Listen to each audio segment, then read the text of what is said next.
America in the 1930s was anti-immigrant, anti-black, anti-Semitic, and probably some other antis. And of course, we had a well-documented history of excluding Chinese, Catholics, Irish, Italians, you name it, and we've been against it at some time. The piece where I want to focus now, though, is the American attitude toward Jews before World War II.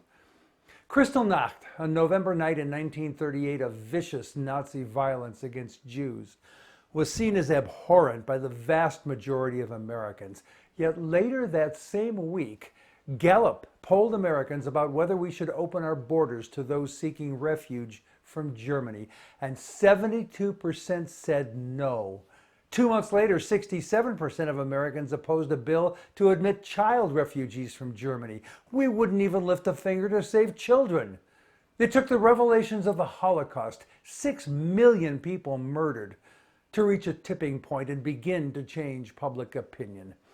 Now we're facing a different cry for relief from persecution. Poor people from Central America are arriving at our southern border pleading for asylum so they won't have to go back to their war-torn, brutalizing countries where there is nothing to eat. We've watched as this administration has cut aid to those countries, making conditions still worse. We've seen how this administration has slow-walked applications for asylum, arrested border crossers, and failed to provide properly for those it incarcerates. We've heard the official hate speech and seen children separated from their mothers and fathers. This administration told us that this cruelty was deterrent to more migrants coming to America. We've seen the reports of overcrowding of children in cages and of kids kept locked in vans for a day and a half. Now we're seeing Mexico being bludgeoned into housing migrants who are trying to find refuge in the U.S., while at the same time this administration uses this humanitarian crisis that it created to strong-arm Mexico into buying more U.S. stuff. Meanwhile, desperate asylum seekers suffer. The question for us is this: when does it get so bad that all of us stand up and say, no more?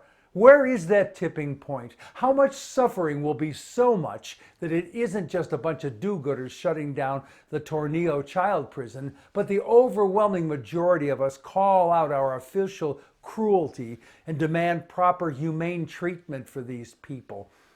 From Thucydides: for it is a habit of mankind to entrust to careless hope what they long for, and to use sovereign reason to thrust aside what they do not fancy.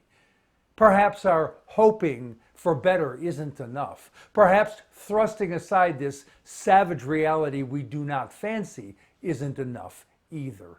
Maybe it's time for us to take action. I'm Jack Alshuler.